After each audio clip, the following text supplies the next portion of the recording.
بسم اللہ الرحمن الرحیم. یہ پرویز کی آواز ہے. میں اپنے مکان 25B گلبرگ لاہور سے بول رہا ہوں. آج مئی 1964 کی 31 تاریخ اور اتوار کا دن ہے. صبح کے 8 بجے ہیں. درس کے لیے آداب کا اجتماع ہے. قرآن کریم کے درس کا یہ سلسلہ لاہور میں 1958 سے شروع ہوا تھا جب میں کراچی سے منتقل ہو کر لاہور آیا ہوں. اور اس کے بعد بحمدہ تعالی یہ سلسلہ آج تک جاری ہے. پچھلی 2 اتواروں میں درس کا مزہ رہا کیونکہ میری طبیعت ناساز تھی. آج بھی مجھے ابھی تک پوری طرح صحت نہیں ہوئی, کمزوری باقی ہے. اور اس کے بعد میرا آپریشن ہونے والا ہے. معلوم نہیں آپریشن کے بعد بحالی صحت کے لیے کتنے دن لگ جائیں اور کتنے اتوار درس کا اور موقع ہو جائے. ان دنوں سورہ یونس ہمارے سامنے تھی. سورہ یونس کی پیش نظر آیات اتنی اہم ہیں کہ میں نے یہ سوچا ہے کہ آج ان کی تشریح اپنے الفاظ میں آپ کے سامنے پیش کر دوں. اس کے بعد بشرط زندگی اور صحت معلوم نہیں کہ پھر کب یہ سلسلہ شروع کیا جائے گا. واللہ المستعان علیہ توکلت والیہ انیب. اب آپ درس سمجھیں. اعوذ باللہ من الشیطان الرجیم. بسم اللہ الرحمن الرحیم. سورہ یونس کی آیت 46 سے آغاز کلام ہوتا ہے.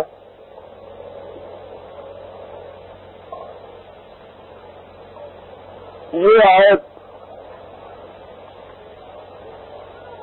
اور اس کی ملحقہ آیات ایک عظیم حقیقت کا انکشاف کرتی ہیں.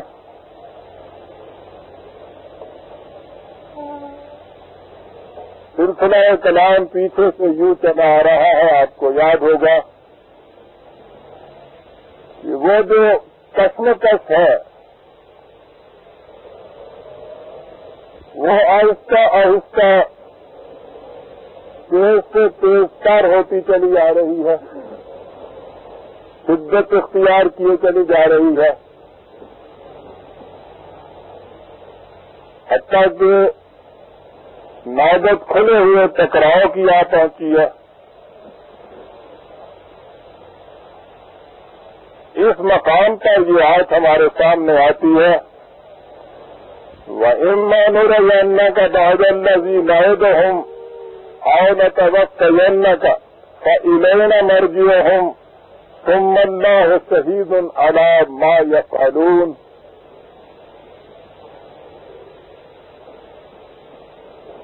اب اس کے کہ میں اس آیت تک پہنچوں تمہیداً عرض کرنا ضروری ہے کہ ایک داعیے انقلاب کی زندگی بڑے ہی فہم کرب اور مسلسل اضطراب کی زندگی ہوتی ہے. جو شخص مروجہ نظریات اور عقائد کی تائید میں اٹھتا ہے اس کی زندگی بڑی ہی آسائش کی زندگی، آرام کی زندگی، عزت کی زندگی،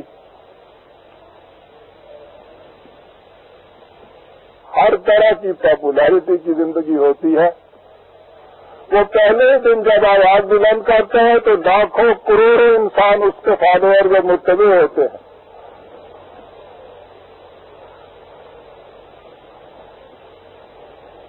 وہ بات ہی وہ کرتا ہے جو پہلے ان کے دل میں ہوتی ہے، بس اسے ان میں سے ذرا زیادہ سمجھدار، بلکہ بعض اوقات تو سمجھدار بھی نہیں، کچھ زیادہ چرب زبان ہونا چاہیے۔ پہلے ہی دن وہ لیڈر ہوتا ہے، وہ رہنما ہوتا ہے، وہ پیشوا ہوتا ہے، عوام میں سے ہر شخص اسے اپنے دل کے جذبات کا ترجمان سمجھتا ہے۔ جن چیزوں کو لوگ پہلے سے حق و صداقت سمجھتے ہیں وہ انہی کی تائید کرنے والا ہوتا ہے، کہیں سے اس کی مخالفت نہیں ہوتی، کوئی تنقید کی زبان نہیں کھلتی، چرچا بڑھتا چلا جاتا ہے تو متبعین کی تعداد میں اضافہ ہوتا چلا جاتا ہے۔ چند ہی دنوں کے اندر شہرت عام ہو جاتی ہے، دولت، عزت، قوت اس اعتبار سے کہ وہ پھر کوئی بھی اس کی مخالفت میں ذرا لب کشائی کرے تو اس نے عوام کو بھڑکایا اور وہ اٹھ کے اس کا ٹکا بوتی کر دیتے ہیں۔ یہ ساری چیزیں اسے نہایت آسانی سے حاصل ہوتی چلی جاتی ہیں، لیکن جو شخص عوام کی رائے میں بہنے کی بجائے زمانے کے دھارے کو حق و صداقت کے مطابق موڑنے کے لیے اٹھتا ہے، دنیا بھر کی تکالیف اور مصائب پہلے ہی دن اس کا گھیرا کر دیتی ہے۔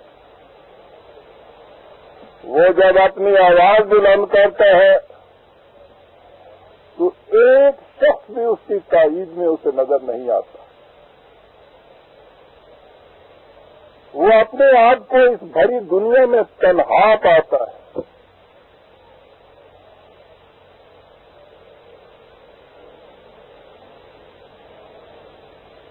وہ محسوس کرتا ہے کہ من شاید نخستی آدمم از عالم دیگر، کہ ایسا معلوم ہوتا ہے کہ میں کسی نئی دنیا کا پہلا آدم ہوں۔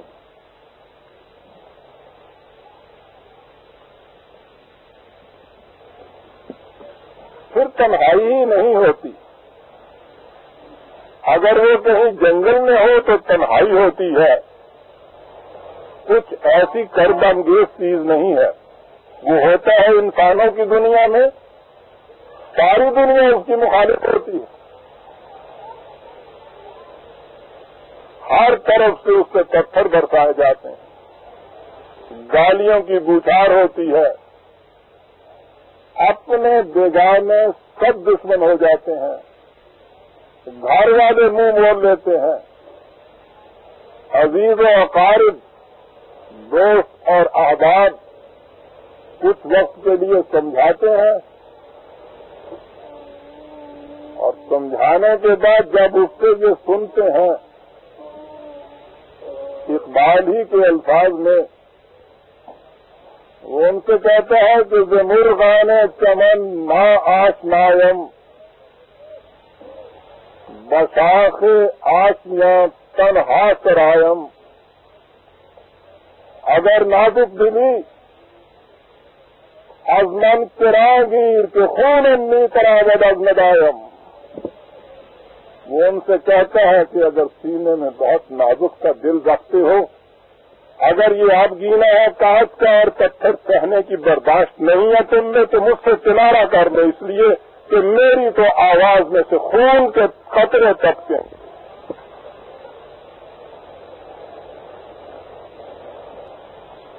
جو اپنے گھر کو جلائے ہمارے ساتھ چلے. ہر شخص میرا ساتھ نہیں دے سکتا. وہ تنہا ہوتا ہے, تنہا ہی اپنی آواز بلند کرتا ہے.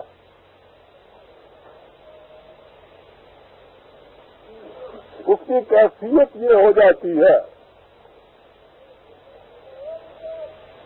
کہ اسی کشمکش میں گزری میری زندگی کی راتیں کبھی سوز و ساز رومی, کبھی پیچ و تاب راضی. نصب العین بہت بلند اپنے سامنے رکھتا ہے, زمانہ اس کا اس نصب العین سے بہت پیچھے ہوتا ہے.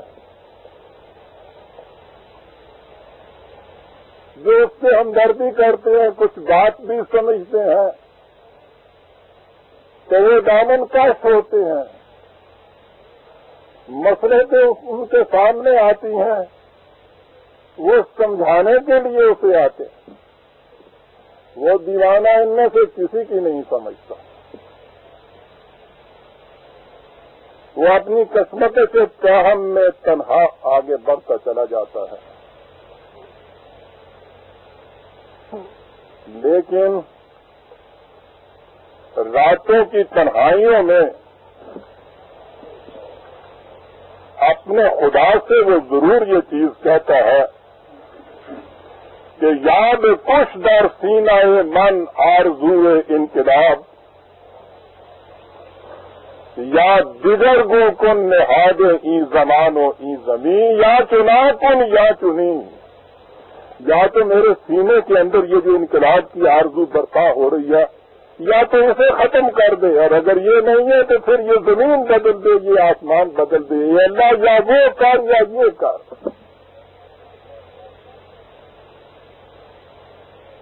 عجیب کشمکش کے اندر اس کی زندگی گزرتی ہے. کبھی کچھ لوگ اس کے ساتھ آ ملتے ہیں تو وہ کچھ سکون محسوس کرتا ہے. وہ کہتا ہے کہ گئے دن کے تنہا تھا میں انجمن میں, میرے اب یہاں رازداں اور بھی ہیں. لیکن 4 قدم چلنے کے بعد جب اسے معلوم ہوتا ہے کہ یہ بھی رازداں نہیں تھے, تو ان میں سے اکثر وہ ہوتے ہیں جن کی کیفیت اسی اقبال کے الفاظ میں کہ جس نے یہ کہا تھا کہ میرے اب یہاں رازداں اور بھی ہیں, مرتے وقت آخری بات وہ کہتا ہے کہ تو در دستم, تو رختے خیش در دستم ازیں خاک, ہما گفتند باوا آشنا بود, ولیکن قصبہ دانستی مسافر, کے گفتو بات کے گفتو اب کجا بود. میرے مرتے وقت بھی لاکھوں وہ تھے جو یہ کہتے تھے کہ ہمارا آشنا تھا, دوستہ ہم جانتے تھے, لیکن ان میں سے کوئی بھی ایسا نہیں ہے جسے یہ معلوم ہو کہ یہ مسافر کہاں سے آیا, کہاں کی بات کہتا تھا, کیا کہتا تھا, کہاں چلا گیا. اس کی ساری زندگی اسی کشمکش کے اندر گزرتی ہے. ان میں سے کچھ خوش بخت ایسے ہو سکتے ہیں کہ جنہیں کوئی سمجھنے والا مل جائے, ورنہ ان کی کیفیت وہ ہوتی ہے. جرمنی کا ایک شاعر ہے ریلکے, یہ لوگ بھی اسی قسم کے انقلابی لوگ تھے. انقلابی دعوت دینے والے کا یہ جو عبوری دور ہوتا ہے, ٹرانزیٹری پیریڈ, کہ جس میں جو کچھ پیچھے سے آ رہا ہوتا ہے وہ اسے خود تیاگ دیتا ہے, جو کچھ وہ بنانا چاہتا ہے وہ اس کی زندگی میں بن نہیں پاتا. اس نے لکھا ہے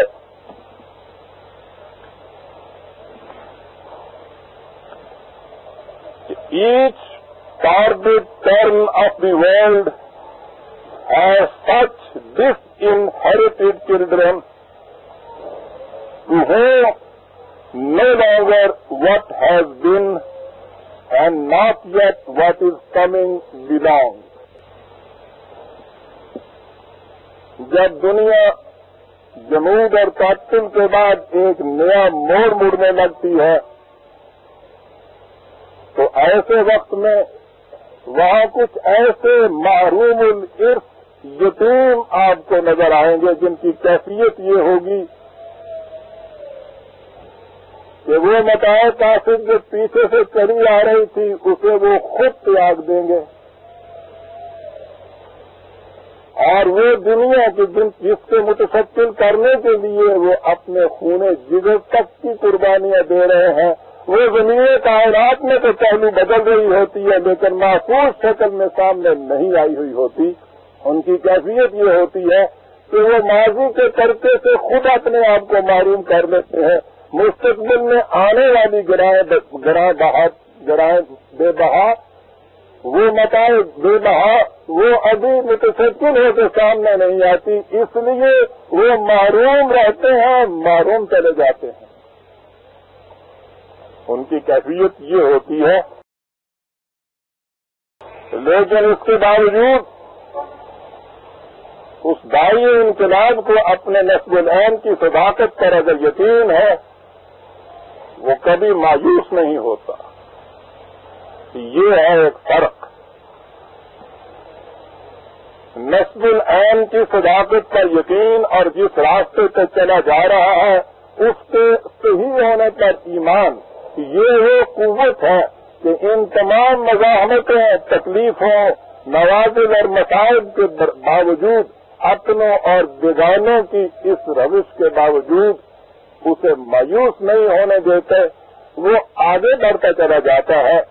لیکن عزیزان من یہ جو ٹرانزیٹری پیریڈ یہ عبوری دور ہے وہی اس کے الفاظ میں رلکے میں کہ جمود تعطل کے بعد جب دنیا ایک موڑ مڑنے لگتی ہے اس دور میں یہ لوگ پیدا ہوتے ہیں. یا تو اس جمود تعطل کی وہ ایک ایسی جنت کہ جس میں فریق خوردگان نہایت اطمینان سے رہتے ہیں وہ چلی آئے وہ بھی اپنی زندگی بڑی خوشحالی میں بسر کرتے ہیں. اور انقلاب آنے کے بعد جو نئی دنیا جہاں بنتی ہے جو نئی جنت بنتی ہے اس میں رہنے والے تو حقیقی مسرتوں کے اندر رہتے ہیں. لیکن یہ جو عبور دور ہوتا ہے جس میں اس دائی انقلاب نے وہ سب کچھ خود تیاگ دیا ہوتا ہے جو فریب کی جنت دے رہا تھا اور جس جنت کی تشکیل کے لیے یہ کوشاں ہے وہ ہنوز محفوظ طور پر سامنے نہیں آتی. یہ دور بڑا کٹھن ہوتا ہے برادران عزیز. آپ احباب اگر قرآن کریم کے اس انقلاب پر نگاہ رکھتے ہیں جو یہ لانا چاہتا ہے معاشرے کے اندر تو آپ کو اس غلط فہمی سے نکل جانا چاہیے کہ آپ لوگوں کی زندگی پھولوں کی سیج کی زندگی ہو سکتی ہے. یہ کانٹوں بھری راہ ہوگی. یہ عبوری دور بعض اوقات بڑا لمبا ہوتا ہے. اس میں تاہم تلخیاں کرب اور اضطراب ہی ملتا ہے. اکثر یہی ہوتا ہے کہ اس کی زندگی میں کوئی چیز سامنے نہیں آتی. حضرات انبیاء کرام علیہ السلام عظیم الشان داعیان انقلاب ہوتے ہیں اور ان کی زندگی بھی اس عبوری دور سے گزرتی ہے. انہیں تمام مراحل سے جن کا میں نے ذکر کیا ہے ذرا سوچئے قریش کے سب سے زیادہ باعزت گھرانے کا ایک بچہ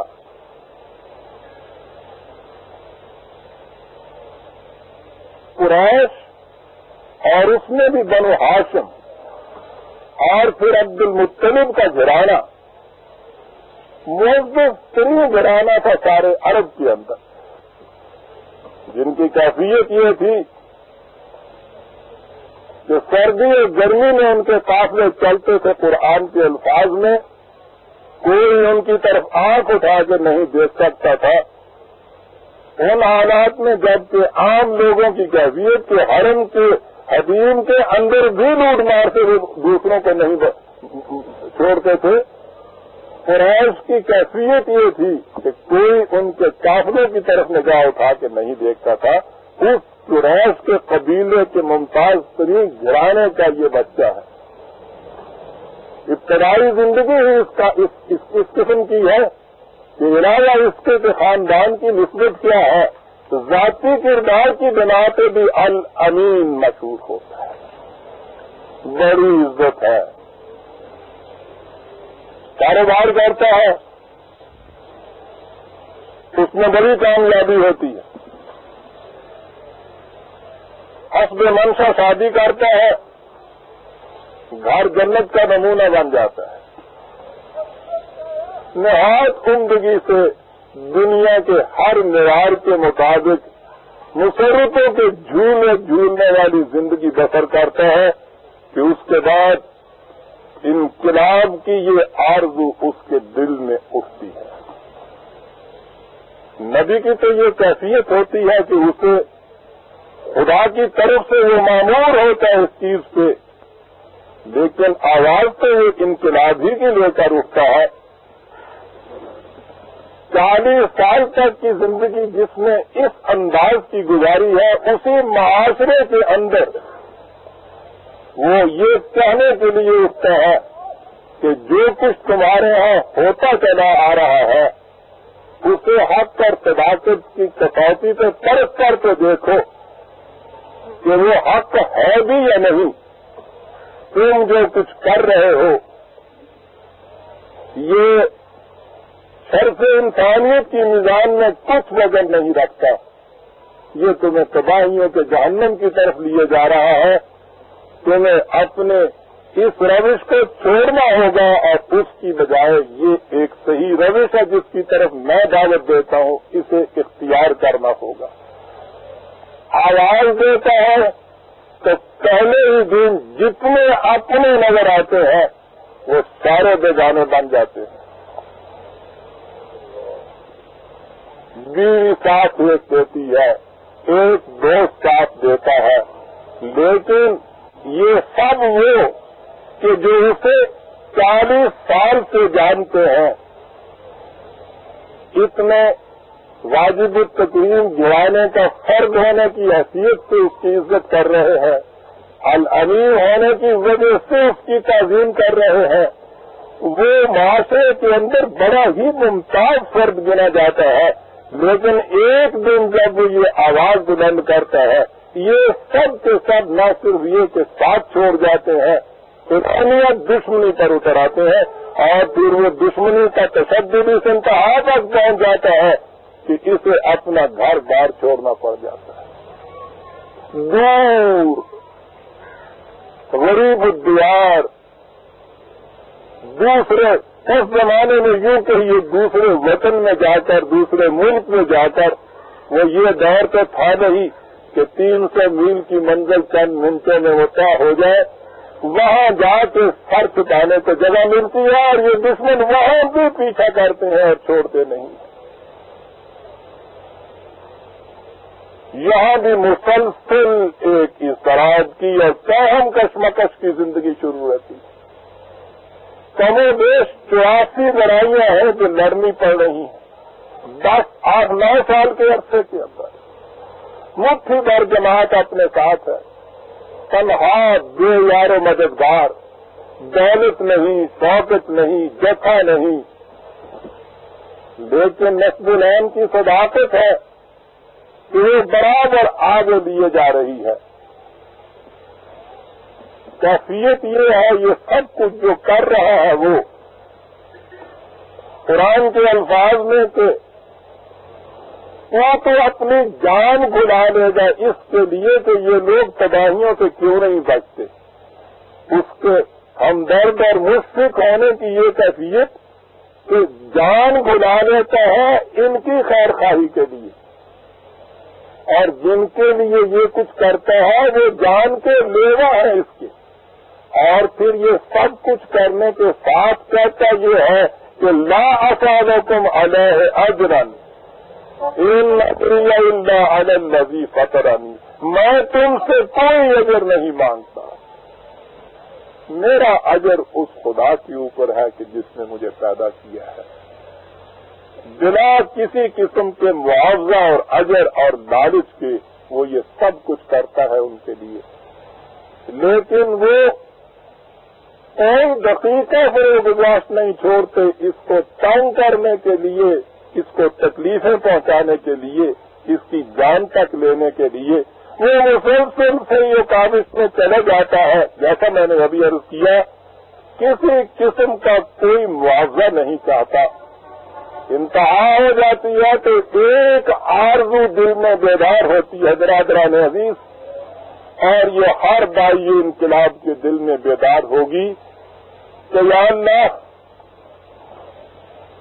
جس مقصد اور نصب العین کے لیے میں نے اپنی ساری زندگی اس طرح سے وقف کر دی ہے اس خاردار وادیوں میں، کیا مرنے سے پہلے اس کی ایک جھلک اپنی آنکھ سے دیکھ لوں گا میں؟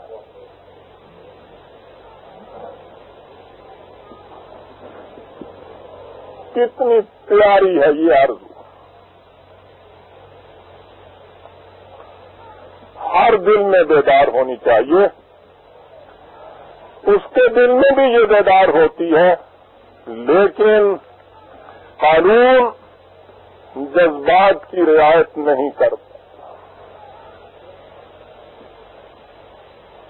اس کے دل میں یہ آرزو بیدار ہوتی ہے اور جواب ملتا ہے کہ وَإِمَّا نُرِيَنَّكَ بَعْضَ الَّذِي نَعِدُهُمْ أَوْ نَتَوَفَّيَنَّكَ فَإِنَّمَا عَلَيْكَ الْبَلَاغُ وَعَلَيْنَا الْحِسَابُ۔ ہو سکتا ہے کہ تمہاری زندگی میں یہ کچھ ہو جائے، یہ بھی ہو سکتا ہے کہ تم کچھ بھی نہ دیکھو اور اسی طرح سے چلے جاؤ، تمہارے مرنے کے بعد یہ ہو۔ یاد رکھو برادران عزیز، یہ الفاظ سورہ رات کی آیت 40 13/40، انما علیک البلاغ، تیرے ذمہ یہ ہے کہ تو بات چاہے چلا جاؤ، علینا الحساب، یہ ہم دیکھیں گے کہ یہ کھیتی کب فصل دیتی ہے، تمہارا یہ کام نہیں ہے کہ حساب کرنے کے لیے بیٹھ جاؤ۔ اتنی سی معصوم ننھی سی آرزو ہے کہ کیا اپنی آنکھوں سے یہ دیکھ لوں گا؟ دیکھتے ہیں آپ واسطہ کس خدا سے پڑا،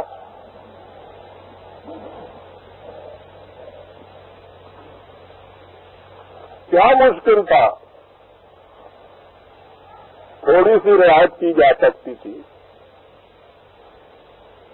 تھوڑا سا اس وقت کو پھینک کے گھر لایا جا سکتا تھا، یہ یقین دلایا جا سکتا تھا کہ ہاں گھبراؤ نہیں، تم دیکھ لو گے اپنی زندگی میں، اس میں شبہ نہیں کہ حضور کی زندگی ایسے اعتبار سے بڑی کامیاب زندگی تھی، بڑی حد تک دیکھ لیا اپنے آنکھوں سے، لیکن جب اس آرزو کا اظہار کیا ہے ذرا قبل از وقت، تو اس وقت اتنا بھی نہیں ادھر سے یہ جواب آیا کہ ہاں تم اس چیز کو دیکھ لو گے۔ جواب وہی دیا گیا جو ہر دائی انقلاب کو دیا جانا چاہیے کہ یہ تیرا کام نہیں ہے کہ تو یہ حساب کرنے کے لیے بیٹھ جائے کہ یہ جو فصل بوئی گئی ہے کب پکے گی، فَإِنَّمَا عَلَيْكَ الْبَلَاغُ وَعَلَيْنَا الْحِسَابُ، تیرے ذمہ یہ ہے کہ تو پہنچائے گا اپنی اس بات کو، یہ ہم تو چھوڑ دے کہ ہمارے قانون مقافات عمل کی روح سے ان کوششوں کی کامیابی کا وقت کب آتا ہے۔ یہ ہے برادران عزیز سورہ رات کی وہ آیت کہ جسے پہلے سورہ یونس میں لایا گیا، جہاں سے میں نے درس کا آغاز کیا، وہاں بھی یہ الفاظ ہے، یہاں بھی یہ ہے کہ وَإِمَّا نُرِيَنَّكَ بَعْضَ الَّذِي نَعِدُهُمْ أَوْ نَتَوَفَّيَنَّكَ فَإِلَيْنَا مَرْجِعُهُمْ ثُمَّ اللَّهُ شَهِيدٌ عَلَىٰ مَا يَفْعَلُونَ۔ وہی بات ہے جو یہاں کہی گئی کہ تیری زندگی میں یہ ہو جائے یا تیرے مرنے کے بعد یہ چیز ہو جائے، تم اس کے متعلق تشویش مت کرو، یہ تمہارا کام نہیں ہے۔ ان تمام کے اعمال کے نتائج ہمارے قانون کے مطابق مرتب ہو رہے ہیں۔ جو کچھ یہ کرتے ہیں ہم اس کو جانتے ہیں، واللہ شہید علی ما یفعلون، ہماری نگاہوں سے کوئی چیز پوشیدہ نہیں ہے۔ جو تمہارے دل میں یہ اضطراب پیدا ہو کہ کہیں یہ بات اوجھلی نگاہوں سے نہ رہ جائے، پتہ ہی نہ چلے کہ یہ کیا ہو رہا ہے، ہم سب کچھ دیکھ رہے ہیں، اس لیے جو کچھ ہوگا ہمارے قانون مکافات عمل کے مطابق ہوگا۔ برادران عزیز، جیسا کہ میں نے عرض کیا، یہ وہ داعی انقلاب ہے صلی اللہ علیہ وسلم کہ جس کے ساتھ خدا براہ راست بات کرتا تھا، اس کی یہ کیفیت ہے کہ اسے بھی خدا چند دن پہلے بھی یہ نہیں بتاتا کہ تیری زندگی میں یہ ہو جائے گا، کہ جائے کہ اس کے اتباع میں جو داعیان انقلاب بعد میں آئیں گے کہ جن کے ساتھ خدا اس طرح براہ راست بات نہیں کرے گا، ان کے لیے تو کوئی چیز بھی ایسی نہیں ہوگی جو انہیں اطمینان جائے۔ جو چاہتا ہوں وہ نقشہ میرے سامنے زندگی میں مرتب ہو جائے، لیکن غالب کا انداز ہے عاشقی صبر طلب، قانون مکافات عمل استقامت چاہتا ہے۔ تمہاری بےتابی تمنا کی اس کو کوئی رعایت نہیں کرتا، اسی لیے یہ اس کے بعد گھبرا کے کہتا ہے کہ دل کا کیا رنگ کروں خونے جگر ہونے تک۔ تمہیں تو یہ دل کے 1000 رنگ کرنے پڑیں گے خونے جگر ہونے تک، اس لیے کہ قانون کسی کی رعایت نہیں کرتا۔ وہ رسول اللہ کی رعایت نہیں کرتا تو اس کے بعد کعبہ دیگرہ کے رہتا۔ کہا کہ اصول یاد رکھو، وَلِكُلِّ أُمَّةٍ رسول، ہر معاشرے کے اندر ایک بات کو پہنچانے والا آتا ہے، اسی کا نام داعی انقلاب ہے۔ علیک البلاغ جو کہا تھا وہ یہی چیز ہے، لِكُلِّ أُمَّةٍ رسول، رسول کے معنی ہے قاصد، پہنچانے والا، بات کے پہنچانے والا آتا ہے۔ فَإِذَا جَاءَ رَسُولُهُمْ قُضِيَ بَيْنَهُمْ بِالْقِسْطِ وَهُمْ لَا يُظْلَمُونَ، اس رسول کے آنے کے بعد بھی یہ نہیں ہوتا کہ اس رسول کی خاطر کچھ دھاندلی کر دی جائے، اس کے آنے کے بعد بھی معاملات انصاف کے ساتھ طے ہوتے ہیں، کسی کے ساتھ کوئی زیادتی نہیں ہوتی۔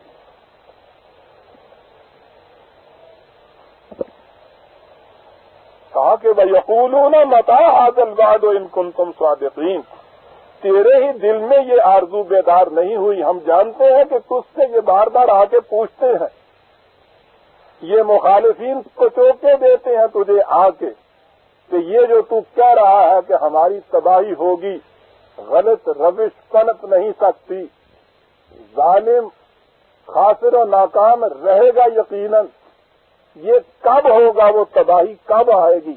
اگر تم سچے ہو اپنی اس دعوت انقلاب میں تو بتاؤ وہ دعوت، یہ تباہی ہماری کب آئے گی، یہ بھی تم سے آ کے پوچھتے ہیں۔ اور اس خدا نے کہ جسے واقعی خدا ہونا جچتا اور سجتا ہے، کہ جذبات سے بلند ہے، وہ نہ تو اس کی رعایت ہے کہ تیرے دل میں یہ آرزو بیدار ہو رہی ہے تمہیں اطمینان دلا دوں کہ ہو کے رہے گا، نہ ہی ان کے کچوکوں کے جواب میں یہ چیز کہی جاتی ہے۔ کہتے ہیں کہ تم سے یہ پوچھتے ہیں آ کے کہ اگر سچے ہو تو بتاؤ یہ کب آئے گی۔ قل، ان سے کہو، سنیے برادران عزیز، یہ جواب اس کی طرف سے جواب دلایا جا رہا ہے جس کے متعلق عقیدہ ہی نہیں ہمارا، تاریخ شاہد ہے کہ بعد از خدا بزرگ کوئی قصہ مختصر، عالم بشریت میں جس سے بلندی مقام سے دوسرا نہیں پہنچ رہا، اس سے کہا جا رہا ہے کہ تم سے یہ پوچھتے ہیں، ان سے کہو کل لا املک لنفسی ضرا ولا نفعا الا ما شاء اللہ، تم تو اس کے متعلق پوچھتے ہو کہ تمہاری تباہی کیا آئے گی. میری تو اپنی کیفیت یہ ہے کہ میں اپنی ذات کے لیے بھی قانون خداوندی کے علاوہ نہ نفع نہ اختیار رکھتا ہوں، نہ نقصان کا اختیار رکھتا ہوں. اللہ اکبر. اپنی ذات کے لیے بھی اس قانون کے خلاف کوئی نفع اور نقصان کا اقتدار اور اختیار نہیں رکھتا.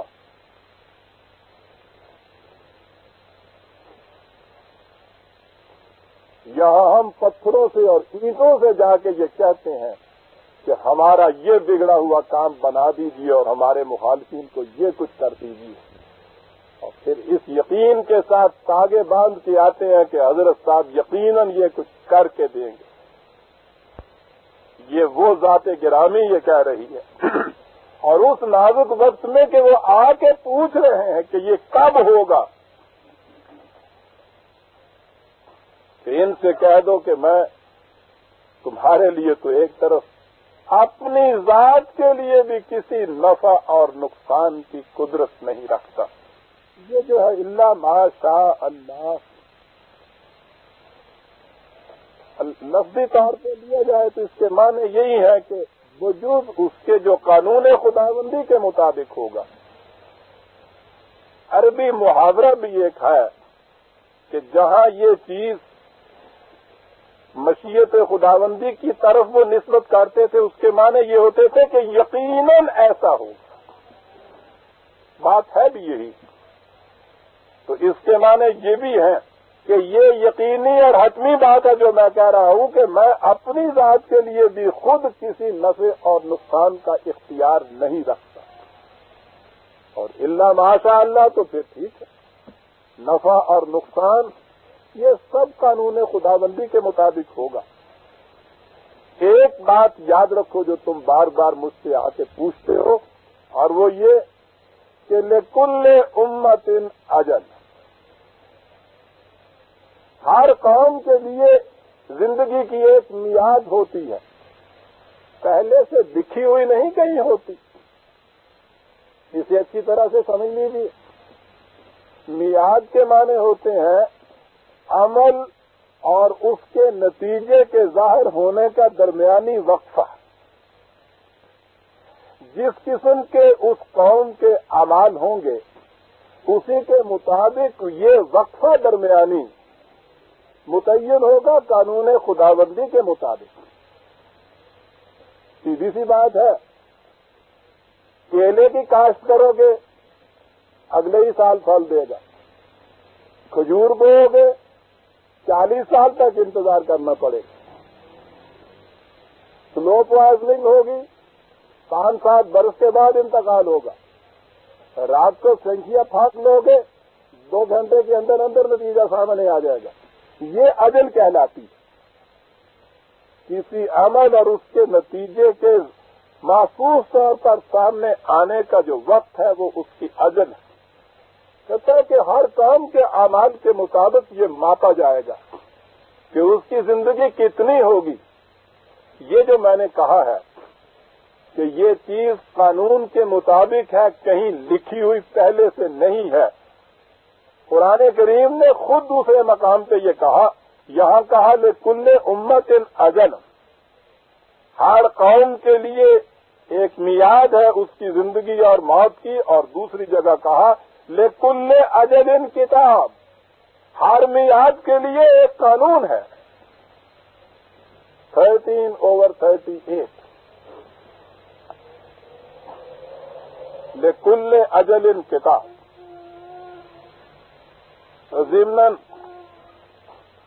آپ کو معلوم ہے کہ جب اس قرآن کو پھر کھینچا تانی اس کے ساتھ کی جائے تو پھر کیا کچھ اسی قرآن سے نکالا جاتا ہے.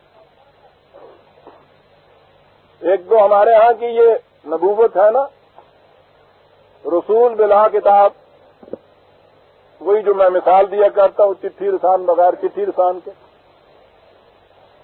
ایک اور داعیے نبوت بھی ہمارے دور میں گزرے، ایران کے بہاءاللہ، بہائی جنہیں کہتے ہیں آج تک،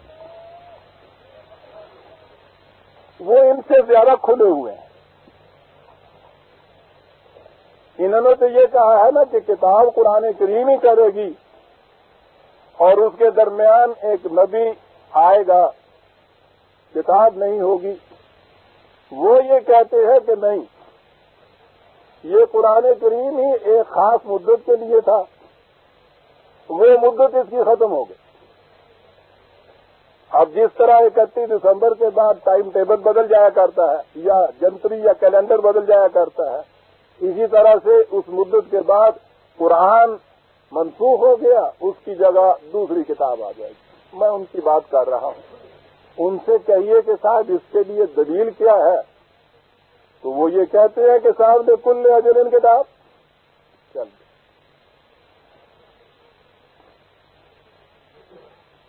ہر کتاب کے لیے ایک مدت ہوتی ہے، اور کتاب کے معنی قرآن شریف لے لیے، اس کی بھی ایک مدت ہوتی ہے، لہذا اس مدت کے بعد یہ ختم ہوئی بات ہو رہی ہے قوموں کے موت اور حیات کی۔ اس سلسلے میں یہ کہا جا رہا ہے لکل امت اجل، ہر قوم کے لیے اس کے اعمال کے مطابق ایک میعاد ہوتی ہے، ایک وقفہ ہوتا ہے۔ اور دوسری جگہ کہا کہ لکل اجل کتاب، یہ نہ سمجھ لیجیے گا کہ یہ وقفہ یوں ہی دھاندلی سے ہی مقرر ہو جاتا ہے۔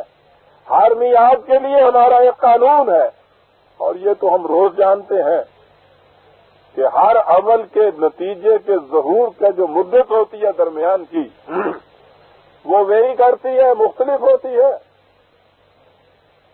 اور بایولوجیکلی کسی ڈاکٹر سے پوچھ لیجئے، وہ آپ کو بتا دیں گے کم و بیش کہ یہ جو اس قسم کی پوائزن ہے وہ کتنا عرصہ لیتی ہے، اور یہ اس قسم کا زہر ہے وہ کتنا عرصہ لیتا ہے۔ انہیں کہاں سے معلوم ہو گیا؟ اس لیے معلوم ہو گیا کہ یہ ہر چیز قانون کے مطابق ہے۔ تو قرآن نے جہاں یہ کہا کہ ہر قوم کے لیے ایک میعاد ہے، تو فوراً سے ادھر منتقل ہوتا تھا کہ اچھا وہ تو اللہ کی طرف سے لکھی ہوئی آتی ہے نا، کہ پٹھانوں نے اتنا عرصہ رہنا ہے، مغلوں نے اتنے وقت کی بادشاہی کرنی ہے، اللہ کے ہاں لکھی ہوئی بات، پھر انگریز نے آ جانا ہے، انہوں نے اتنا عرصہ رہنا ہے، پھر اس کے بعد انہوں نے چلا جانا ہے۔ یہ ساری چیزیں یوں ہوتی ہیں۔ تو اس نے کہا ہے کہ یہ بات یوں نہ ذہن میں رکھو، لکل اجل کتاب، یہ میعاد بھی ہمارے مقرر کیے ہوئے قانون کے مطابق متعین ہوتی ہے۔ اذا جاء اجلہم، پھر جب کسی قوم کے ظہور نتائج کا وہ وقت آتا ہے، وہ جب اس کی میعاد جو ہے متعین ہو رہی ہوتی ہے ان کے اعمال کے مطابق، فلا یستاخرون ساعۃ ولا یستقدمون، تو پھر ایک ساتھ بھی نہ جلدی ہو سکتی ہے نہ اس میں تاخیر ہوتی ہے۔ اب یہ جو اس میں یہ یستاخرون تھا کہ دیر نہیں ہوتی، یہ تو بات سمجھ میں آ گئی کہ جب ظہور نتائج کا وہ وقت آتا ہے تو پھر اس میں تاخیر نہیں ہوتی، پھر وہ عین اس وقت پر آ جاتا ہے اور کوئی چیز اس کو ٹال نہیں سکتی تھی۔ لیکن ولا یستقدمون بھی ہے یہاں کہ اس سے پہلے بھی یہ نہیں ہو سکتا۔ یہ ہے وہ چیز جو پیچھے سے چلی آ رہی تھی، وہ جو آرزو بیدار ہوئی کہ یا اللہ میری زندگی میں میرے سامنے یہ چیز ہو جائے کہ یہ جو میں کہہ رہا ہوں کہ ظالم پنپ نہیں سکتا، تو میں اپنی آنکھوں کے سامنے دیکھ لوں کہ وہ واقعی تباہ اور برباد ہوتا ہے۔ یہ قوم جو اس قدر غلط روش سے چلتی ہوئی، اس قدر وجہ تکلیف اور باعث پریشانی ہو رہی ہے، پوری انسانیت کے لیے، میرے لیے نہیں، انسانیت کا گلا گھونٹ رہی ہے، اس کے اوپر جلدی تباہی آ جائے۔ تو اس کا جواب یہ تھا کہ ولا یستقدمون، کہ نہیں، اس قانون کی روح سے یہ ہوگا، وہ جلدی بھی نہیں ہو سکتا، اس دیر بھی نہیں ہو سکتی، جلدی بھی نہیں یہ چیز ہو سکتی۔ یہ خدا کے مقرر کیے ہوئے قانون کے مطابق یہ چیز ہوگی، اور اس قانون کے مطابق جب فیصلہ کن ساتھ آ جائے گی تو وہ ذرا بھی اس میں تاخیر نہیں ہوگی، لیکن تمہاری آرزوؤں کے لیے تو یہ بھی نہیں ہو سکے گا کہ وہ اجل کی گھڑی ذرا پہلے آ جائے۔ یہ ہے برادران عزیز ایک داعی انقلاب کی زندگی، یہ ہے کشمکش پہم جس میں سے اسے گزرنا پڑتا ہے، یہ ہے وہ ایک ننھی سی معصوم آرزو جو اس کے دل میں پیدا ہوتی ہے، اور یہ ہے وہ غیر متبدل محکم اٹل قانون جس کے مطابق فیصلے ہوتے ہیں کہ اس میں تمہاری خاطر ذرا بھی رعایت نہیں کی جا سکتی، ذرا بھی وہ اپنے وقت سے پہلے نہیں آ سکتی۔ یہ جو چیز تمہارے دل میں رہ رہ کے اٹھتی ہے کہ اتنی لمبی کاوشوں کا کوئی نتیجہ اپنے سامنے دیکھ پاتا، اس میں گھبرانے کی بات نہیں ہے، اس لیے کہ زندگی یہیں تھوڑی ختم ہو جانی ہے، یہ تو آگے چلنے والی بات ہے۔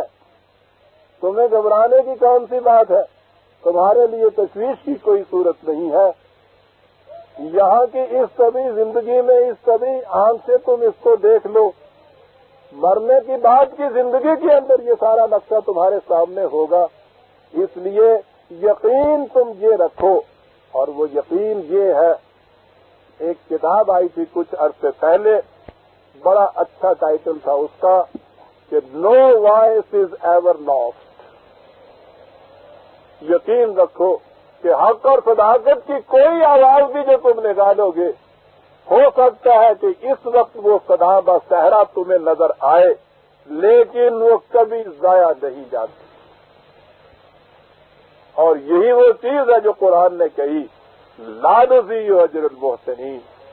جو بھی حسن کارانہ انداز سے یہاں کوئی آواز بلند کرتا ہے، وہ اس کا اجر ضائع کبھی نہیں ہوتا۔ یہ آواز اپنا نتیجہ مرتب کر کے رہتی ہے۔ جیسا کہ میں نے عرض کیا، یہ ہو سکتا ہے کہ وہ اس داعی انقلاب کی زندگی ہی میں سامنے آ جائے، اس کے اپنے جذبے کے اعتبار سے یہ چیز بڑی خوش نصیبی کی ہوگی، لیکن قانون اس کی خاطر نہیں بدلے گا۔ ہو سکتا ہے کہ یہ عبوری دور اتنا لمبا ہو جائے کہ وہ کوششیں اور کاوشیں کرتا ہوا ہی چل بسے، اور یہ نتیجہ اس کے بعد مرتب ہو، لیکن یقین اس چیز پہ ہونا چاہیے، یہ ہے ایمان، کہ قرآن کی آواز اگر بلند کرتا ہے کوئی، اس لیے کہ حق اور صداقت کی آواز تو اب یہی آواز ہے، تو یہ عبوری دور کتنا لمبا کیوں نہ ہو جائے، اگر یہ آواز مسلسل اور تہم بلند ہوتی چلی جا رہی ہے تو یہ نتیجہ مرتب کر کے رہے گی۔ ہو ہی نہیں سکتا کہ تخم میں سالے اچھی زمین کے اندر ڈال دیا جائے تو وہ بروبند نہ ہو۔ چنانچہ اس داعی انقلاب صلی اللہ علیہ وسلم کی یہ آواز جس انداز سے پھر پھل لائی ہے، دنیا نے دیکھا ہے، اور آج تک تاریخ اس کی مثال پیش نہیں کر سکتی، لیکن پھر دوہرا دوں کہ اس کے دل میں یہ جو آرزو بیدار ہوئی تھی کہ میری خاطر ذرا یہ وقفہ سکڑ جائے اور سمٹ جائے، قانون نے اس کی بھی رعایت نہیں دی، اس سے بھی کہہ دیا کہ تیرا کام پہنچاتے چلے جانا ہے ہمارا۔ علینا الحساب کا لفظ دیکھیے کیا بات ہے، یہ تو ایک حسابی قاعدے کے مطابق ہونا ہے، رعایت نہیں اس میں برتی جا سکتی۔ ایک چیز اس میں اور بھی ذرا تشریح طلب ہے، یہ جو ہر نبی یہ کہتا ہے کہ میں تم سے کوئی اجر رسالت نہیں مانگتا، اس میں ایک چیز سن رکھیے، یہ اس قوم سے کہہ رہا ہے جس تک یہ باتیں پہنچا رہا ہے، ورنہ اگر اجر رسالت کے یہ معنی لیے جاتے ہیں کہ خود اپنی جماعت، اپنا نظام، اس سے بھی یہ کچھ نہیں لیتا، یہ بات غلط ہے۔ خود نبی اکرم صلی اللہ علیہ وسلم کی حیات طیبہ کو آپ دیکھیے، جب آپ نے یہ آواز بلند کی ہے تو اس کے بعد اتنا پروگرام بزی تھا ان کا، ایک لمحے کی دن رات فرصت نہیں تھی تاریخ میں کہیں آپ دیکھیے، کہیں آپ کو نہیں ملے گا کہ اس دوران میں آپ نے پھر کوئی کام کاج کیا ہو، کوئی کاروبار کیا ہو، معاش کی خاطر کوئی چیز کی ہو. اس لیے کہ اگر اس کے بعد بھی یہ اس معاش کی خاطر اس دھندے میں چلا جا رہا ہے تو اتنا قیمتی وقت اس کا، اتنا قیمتی وقت برادران عزیز، 23 سالہ حیات طیبہ جو نبوت کی ہے یا اس دعوت کی ہے، قیامت تک کا جو زمانہ ہے اس میں پھیلی ہوئی ہے. اس ذات کا تو ایک ایک سانس ایک ایک زمانے کے اوپر بھاری ہوگا برادران عزیز. اگر اسے معاش کی خاطر اپنا وقت دینا پڑ جائے، یہ دعوت کو کون بلند کرے پھر؟ اس لیے اگر جماعت بنتی ہے تو اس جماعت کے اندر 2 لوگ ایسے آ جائیں گے جو وقف کریں گے اپنے آپ کو ان چیزوں کے لیے. جماعت کا کام ہوگا کہ انہیں اس پست ترین شے کے لیے جسے آپ روٹی کا دھندا کہتے ہیں، اس سے وہ بے نیاز کریں. اور پھر جب وہ آپ کے یہاں کا وہ نظام قائم ہوتا ہے تو پھر تو ان سب کے کفاف کی ذمہ داری اس نظام کے اوپر ہوتی ہے. یہ تھی وہ بات کہ حضرت ابوبکر صدیق رضی اللہ تعالیٰ عنہ خلافت میں منتخب ہونے کے بعد دوسرے دن بھی اسی طرح سے کپڑے کی گٹھڑی سر پہ اٹھائے بازار کی طرف جا رہے تھے. کپڑا بیچنے کا کام کیا کرتے تھے وہ، کہ راستے میں حضرت عمر رضی اللہ تعالیٰ عنہ مل گئے. انہوں نے کہا کہ کہاں جا رہے ہو؟ کہنے لگا حسب معمول اپنے کام کے لیے جا رہا ہوں. سنیے، یہ قرآن کا جاننے والا جس کی نگاہ تھی اس چیز کے اوپر، اس نے کہا کہ میرے دوست، آج سے یہ وقت تمہارا وقت نہیں رہا، یہ امت کا وقت ہو گیا ہے. تمہیں حق حاصل نہیں ہے، اپنی مرضی کے مطابق اسے صرف کرو. تم تو اس کے امین ہو گئے ہو. انہوں نے کہا کہ یہ جو بال بچوں کا دھندا ہے یہ کیسے ہوگا؟ انہوں نے کہا کہ جنہوں نے تمہاری زندگی لے لی ہے یہ ان کا کام ہے سوچیں کہ یہ کیا ہوگا. اب تمہارا کام یہ سوچنا نہیں، تمہارا کام یہ سوچنا ہے کہ وہ زندہ کیسے رہے. یہ ان کا کام سوچنا ہے کہ تم زندہ کیسے رہو.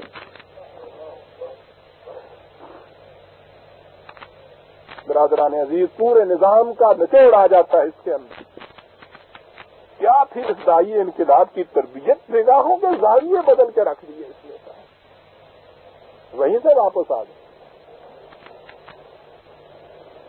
ورنہ یہ تانے آج بھی سنائی دیتے ہیں کہ صاحب یہ خدا کے لیے کام کرنے والا جو ہے صاحب دیکھیے اس میں سے یہ وہ لیتا ہے. واقعی جو خدا کے لیے کام کرنے کے لیے اٹھا ہے، اگر وہ اتنی قیمتی متاع ہے، اس کا وقت اتنا قیمتی ہے کہ اس آواز کے لیے وہ یہ اپنی زندگی وقف کرتا ہے اور اس میں لگا ہوا ہے، یہ تو حیوانی سطح زندگی کی چیز ہے جسے آپ روٹی کمانے کا دھندا کہتے ہیں. فزیکل لائف کی ضروریات برادران عزیز، اتنے عظیم مقصد کو لیے ہوئے جو انسان ہے اسے اگر آپ اس سے فارغ نہیں کرتے کہ اسی پست درجے کے لیے اس کا وقت ضائع ہوتا ہے، آپ بڑی قیمتی متاع سے اپنے آپ کو محروم کر دیتے ہیں. نظام کا فریضہ یہ ہے کہ اسے ان چیزوں سے فارغ کرے. اور نظام ابتدائی سٹیج میں تو اپنے انہی لوگوں کو صرف فارغ کرتا ہے. حتیٰ کہ آپ دیکھیے قرآن کریم میں وہ جو محسنین زکوٰۃ ہے، جمع کرنے والے، قرآن میں یہ ہے کہ ان کے روزینے کا، ان کی روزی کا انتظام اس میں سے کرنا ہوگا. دیکھتے ہیں آپ، یہ ابتدائی دور کی چیز ہے. اور اس نظام کی انتہا یہ ہے کہ وہ پوری انسانیت کو اس پست درجے کی زندگی سے، جہاں حیوانوں کی طرح ساری زندگی روٹی کمانے کے دھندے میں صرف ہو جاتی ہے، تلف ہو جاتی ہے، وہ انسانیت کو اس پست درجے کے کاموں سے فارغ کر کے ان کی روٹی کا پورا نظام اپنے ذمہ لے کر، ذمہ داری اپنے سر پہ لے کے پوری انسانیت کو فارغ کر دیتا ہے کہ وہ صرف انسانیت کے کاموں میں اپنی زندگی کو لگا دیں. یہ ہے نظام ربوبیت. آج جبکہ انسانوں کی ساری زندگی حیوانی سطح کی جو ایک ضرورت ہے، طبعی زندگی کو قائم رکھنا، اسی میں صرف ہو جاتی ہے، ساری زندگی اس میں صرف ہوتی ہے، اسی دھندے میں مر جاتا ہے انسان. انسانیت کے بلند کام کے لیے اس کو ایک لمحہ بھی نہیں ملتا. نظام ربوبیت یہ ہے کہ انسان کو اس پست درجے کی اس قسم کی کاوشوں اور کاوشوں سے وہ بے نیاز کر دے، فارغ کر دے، تاکہ انسان انسانیت کے کاموں کے لیے اپنی زندگی وقف کر سکے۔ میں کہہ یہ رہا تھا کہ ابتداء یہ جماعت ابھی اس کے پاس اتنا نہیں ہوتا تو یہ انہی کی ذمہ داری لیتی ہے کہ جو اپنے آپ کو اس مقصد کے لیے وقف کیے ہوئے ہوتے ہیں، اور آہستہ آہستہ اس کا سلسلہ وہ بڑھاتی چلی جاتی ہے۔ چنانچہ نظام ربوبیت جو خود انہی حضرات کے ہاتھوں سے قائم ہوا، اس میں کیفیت تکمیل کو یہ پہنچا ہے۔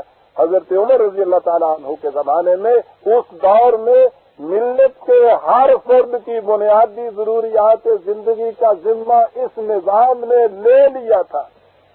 وہ جو آپ سنتے چلے آ رہے ہیں کہ وظائف مقرر ہو گئے تھے، وہ یہ چیز تھی، کاہے کے لیے لے لیا تھا؟ آج جن کی نگاہ کبھی زندگی سے آگے انسانوں کی زندگی پہ نہیں پہنچتی، وہ یہ اعتراض کرتے ہیں کہ اگر لوگوں کی ضروریات زندگی نظام کی طرف سے پوری ہونے لگ جائے تو کوئی کام ہی پھر نہیں کرے گا۔ یہی مصیبت ہے جو روس میں آئی ہوئی، حل ہی نہیں اس کا ملتا کہ جس کی ضروریات زندگی ادھر سے پوری ہو جائے پھر وہ کوئی کام کیوں کرے۔ لیکن انہیں پتہ نہیں، پتہ اس لیے نہیں کہ ان کے نزدیک کام ہی یہ ہے کہ تبھی زندگی کی ضروریات پوری کی جائے، اس سے آگے کوئی انسان کا مقصد ہی نہیں ہے۔ قرآن کریم اس حیوانی زندگی سے انسان کو بلند لے جا کر انسانی زندگی کے اوپر چھوڑتا ہے۔ نظام ربوبیت قرآن کا انسانوں کو اس پست درجے کی حیوانی طبی ضروریات زندگی سے فارغ کر دیتا ہے تاکہ پوری کی پوری انسانیت بلند تری انسانیت کے کاموں کے لیے وقف کر سکے اپنے آپ کو۔ یہ تصور ہی ان کے پاس نہیں، قرآن یہ تصور دیتا ہے۔ اس لیے یہ جو اس نے کہا ہے لا اسألکم علیہ اجرا ان اجری الا علی الذی فطرنی، دوسرے ٹکڑے میں پہلی بات واضح کر دی، میں تم سے کچھ نہیں مانگتا، میں اس نظام سے مانگتا ہوں جو خدا کا مقرر کیا ہوا ہے کہ جس نے انسانوں کو پیدا کیا اور وہ نظام ان کی ضروریات زندگی کی ضمانت لے گا، تو وہاں سے یہ چیز ہوگی۔ یوں یہ انقلاب آتا ہے برادران عزیز، یہ ہے اس انقلاب کی مبادیات۔ لہذا کوئی شخص بھی جو غیر قرآنی ماحول میں قرآن کی دعوت انقلاب کو لے کر اٹھنا چاہتا ہے، اسے یہ معلوم ہونا چاہیے کہ اس میں یہ اس کے اپنے عزیز اقارب دوست رشتہ دار یہ رعایت ان کا رعایت برتنا تو ایک طرف رہا، خدا کا قانون بھی اس کے لیے رعایت نہیں برتے گا۔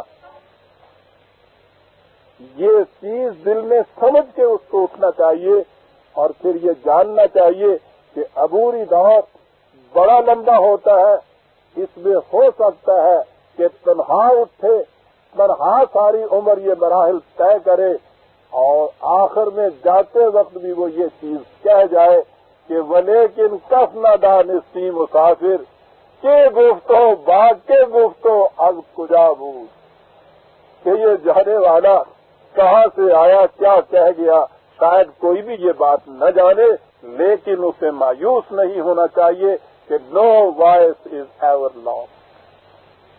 حق کی آواز کبھی ضائع نہیں ہوتی برادران عزیز۔ اس یقین کے ساتھ اگر وہ چلتا ہے تو اس کا کام یہ ہے علیک البلاغ علینا الحساب، تیرا کام پہنچائے چلے جانا ہے۔ خدا کہتا ہے میرا کام حساب رکھنا ہے کہ کب یہ نتائج مرتب ہوں گے۔ برادران عزیز، آج اتنی ہی ہمت پاتا ہوں، اتنی سی رعایت چاہتا ہوں آپ سے، میں تھک گیا۔ آپ چاہتے ہیں بند کر تو ایک